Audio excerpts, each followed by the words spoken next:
hope you're all having a fantastic day. Today, I wanted to go ahead and share with you all my weight loss journey that I started earlier this year. There are a lot of personal reasons why I ballooned up in weight this time, none of which I feel like sharing with the entire world online. But what I can say is that sometimes life gets hard. Really, really hard. And sometimes when life gets hard, you realize you need to make a change. Or a few. And maybe you don't feel like you deserve to change. But if you can find just a little bit of motivation and determination to keep going, you'll eventually get there. And once you're there, you'll realize you did deserve to change. Everyone always deserves to be a better version of themselves. You deserve to be a better you, and you always did. So enough of the deep stuff, because if you're anything like I was at the beginning of this journey, it's not gonna help. You're not gonna believe me anyways. I wouldn't have believed me anyways. It's time to make a change. What's your goal? Mine was to lose weight for an anime convention. That alone might sound ridiculous to some people, maybe even disordered since it's a purely aesthetic goal. But remember that your goal is there to motivate you, not to please those around you. Your goal can be private, no one needs to know. And quite frankly, your goal can be cringy as fuck, because ultimately, if you manage to lose those 30 pounds, it doesn't matter how cringe it was. You succeeded. You reached it. So now let me share with you what I did on my journey to lose the weight. I'll put a little disclaimer. Not a doctor, go f yourself. No. So where I started first was making some very simple changes, particularly focusing more on eating a normal portion size, as well as swapping out the more processed foods for less processed foods. And I know that sounds very daunting, so let me explain. For example, sure, it's better not to eat ice pops at all, but surely making them at home with Kool-Aid that you controlled the amount of sugar that went in itself is better than buying the store-bought ice pops. You see where I'm getting at? It's not healthy, but it is technically healthier. And I just kind of focused on that in the beginning, just making better choices. It's more about making very small changes rather than some drastic ones, because you need to be able to stick with it in the long run, which I feel like when you're trying to lose weight is very daunting because you feel like, oh my God, I'm never gonna be able to have this thing again. But it's more so just getting yourself used to the concept of having the better, lesser, healthier version of what you're already eating, as well as eating a little bit less. These changes don't like drastically change the scale or anything. It's more about getting in the routine and creating quote unquote healthier habits, like they like to say. I do think that it is better for you mentally to do it this way. And speaking about what is better for your mental health, I also highly suggest cutting back on the things that are like poison. And I know that sounds like kind of drastic, but alcohol, any sort of soda, fast food, and even when soda, even the 0-calorie stuff, because the artificial sweeteners, you may have not know this, but you will withdraw from them, and it sucks. I did it. So what I did personally in my journey is that I cut them all out all at once, because if I was gonna feel like shit, I wanted to feel like shit all at once. And then now I have worked them back into my diet in a way that I can have them every now and then. It's a lot more controlled. But for me personally, I knew I needed to just them out completely. I don't recommend working out at this stage at all if you haven't already been working out, which I wasn't. But what I do recommend is being more active. And this just means parking further away from the store so you have to walk further, going up the stairs instead of going up the elevator, just little things so that way your body, when you do start to work out, eventually, we're not there yet, that way your body isn't like in some sort of shock, and hopefully at that point working out will be a little easier. It's still gonna suck at first, but we'll get to that. We're not there yet. At this point, I began eating less. Easier said than done, but ultimately, calories in does equal calories out for most people. And you know what? Most people probably includes you. It might be harder for you to do because you might have some sort of condition that affects weight gain, weight loss, and all that good stuff. But ultimately, if you really believed it was impossible, I don't know why you would have clicked on this video. Eating less does not mean starving yourself. Eating less means, again, looking at those portions that we've already learned how to control and taking a little bit of time to figure out what exactly has what calories. Eventually this will become second nature. There's also two things I would like to mention here. There is a thing called the 20-80 rule. A lot of people think that there are just naturally skinny people out there, and there absolutely are, but the majority of people, I would say, have done some sort of work to become more fit or thinner. And one of those things is the 80-20 rule, which I think is really helpful because even if you're not gonna count calories, let's just say you do not want to deal with numbers.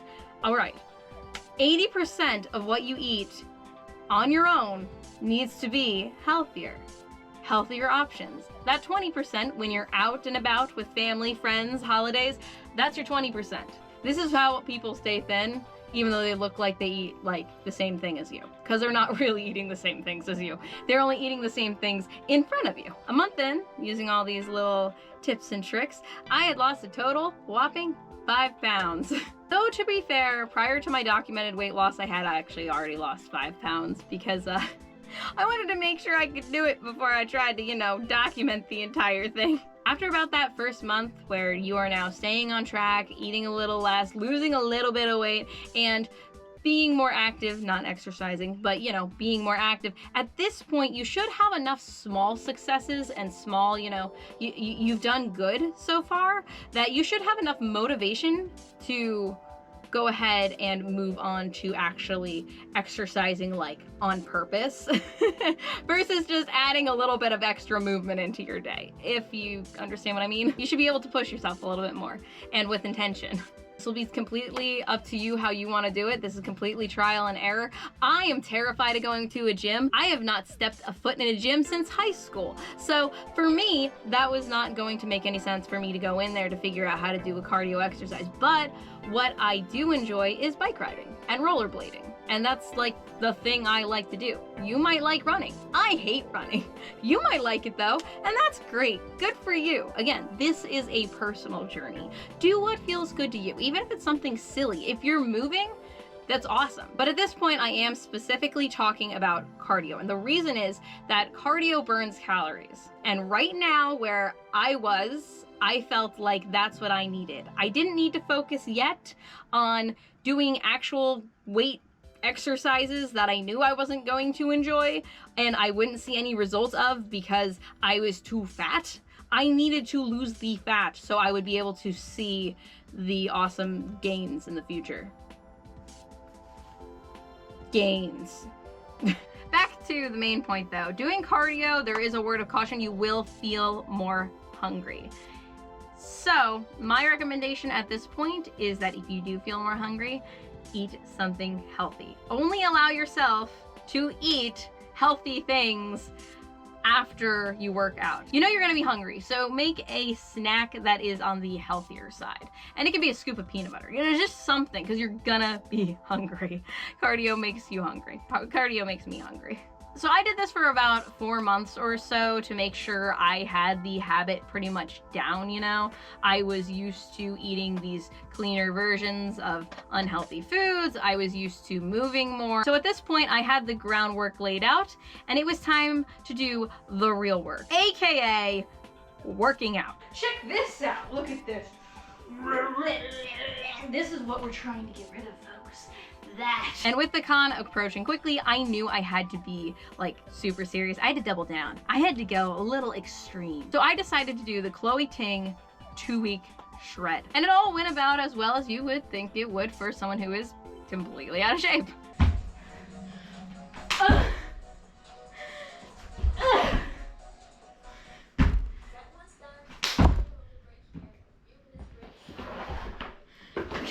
I'm not even halfway done with this exercise, and there's more exercises. No wonder you get shredded. You fucking kill yourself doing these. Low-key getting discouraged that I'm so inept that I don't know how to move my body parts properly. Sorry, I'm a bitch. I can't do a push-up. I feel like I'm like, my arms hurt, but holy shit, my calves are not happy. Did she say abs or ass? What am I squeezing? Wait, I hate this. Holy shit, I hate this one. How's my form? Fucking horrible, right? Feeling it in your glutes and your legs. Hang around for a comparison of where I started and ended with those exercises, by the way. Today is the 7th day of the Chloe Ting shred. It is July 18th, I think? 17th or 18th. So here I am. I actually, since doing the shred, have gained a pound, but I think I see a big change specifically in my back. Like, I didn't do one of these before the shred, which was my bad, but I figured better late than never. But like, so right there, you see a bit of that, like, you know, still a little bit of fat here, but it's all, I feel like it's a lot less. And then we have my stomach. My love handles are definitely less. Like, it's still there, I can still grab, don't worry. But before it looked like this normally, and now it looks more smoothed out. And the same with like this, I feel like this doesn't look nearly as bad. I still got the mama pooch, but you know, we got some time. I'm gonna do 2 rounds of the shred. We're definitely making progress. Remember, this is 20 pounds down from where we started. So I kept on doing exactly what I planned on doing until I didn't. I realized trying to do the 2-week shred a second time that there was a key element to working out that I just was completely ignorant to, had no idea I needed to know and then focus on and accomplish. Watch this, ready? You know, I have my bingo wings. Yeah, not great, but watch this. What's that? What's that? It's a muscle. It's a miracle. It's working. From the 2-week shred, the biggest change I saw was in my calves, funny enough. They're solid. It's pretty cool. So after the 2-week shred, I didn't notice tons of difference. I still weighed the same. I noticed that my calves were a lot tighter, which is really good. But outside of that, really not so much difference in my appearance. So what I decided to do was I took a couple day break to figure myself out and really started going hard with listening to motivational stuff on YouTube. One of the things I did see a bodybuilder talk about too, because I've been trying to do some research on what I should be doing, was that I needed to target the specific muscles that I wanted to change, which makes sense. So what I decided to do was basically take Chloe Ting's workout and make my own little playlist that is 3 of the workouts. And one that was almost every day during the 2-week shred. That is the one for the abs. I still kept doing that and I still kept doing the warm-up, but I added 2 of the newer versions for abs as well. So I would only be working on basically my problem area being my tummy. The 2-week shred, even though I think it kind of worked, because of my specific like area that I wanted to work on, I think it wasn't totally for me. I do think that the 2-week shred is a really good place to start because I don't think I'd be able to do a lot of these ab workouts if I hadn't done the 2-week shred. And I kept with it. Though, admittedly, I did start cracking down even more on how many calories I was consuming in a day because the con was approaching fast. Specifically to make sure that I would be in a calorie deficit for my height and weight and all of that. Which you can figure out online by using one of these calculators. They're just super helpful, it's very quick, and you'll have an idea of where you should be. For the deficit I was in, I should have been losing at least 1 pound, if not 2 a week. As I said in the beginning, motivation really helps, and at this point, because again, I don't really love working out, and things were becoming a lot more intense because of my time crunch,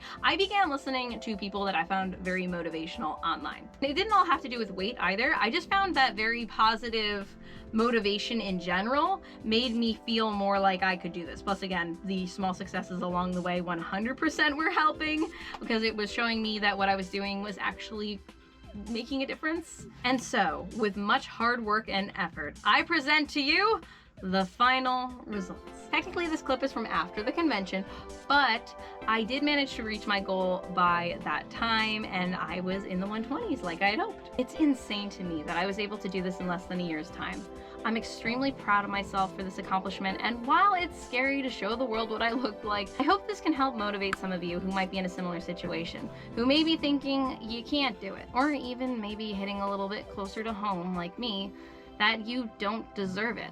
There have been a lot of changes I've had to make in my life recently, a lot of growing, and a huge part of that was working on healing an unhealthy mind. You may even have noticed in the way I speak now versus then has changed in regard to self-kindness. And I don't think I would have gotten this far without healing my body first. Like it or not, our body, the way we look, has a huge impact on our self-esteem. And while looks certainly are not everything, I think it's just foolish to believe that they don't impact us on some level if they aren't a reflection of internal struggle to begin with. I'm glad to be able to share this with you, to tell you that you deserve better and that it is possible. I hope you enjoyed this video and hearing about my weight loss journey. Just for a little bit of extra motivation, I'm gonna leave the rest of my footage of me working out at the end of this video, so feel free to stick around if you just wanna go ahead and see how much better I am now. But as always, thank you so much for watching, and I hope you all have a fantastic day. Bye!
Bye.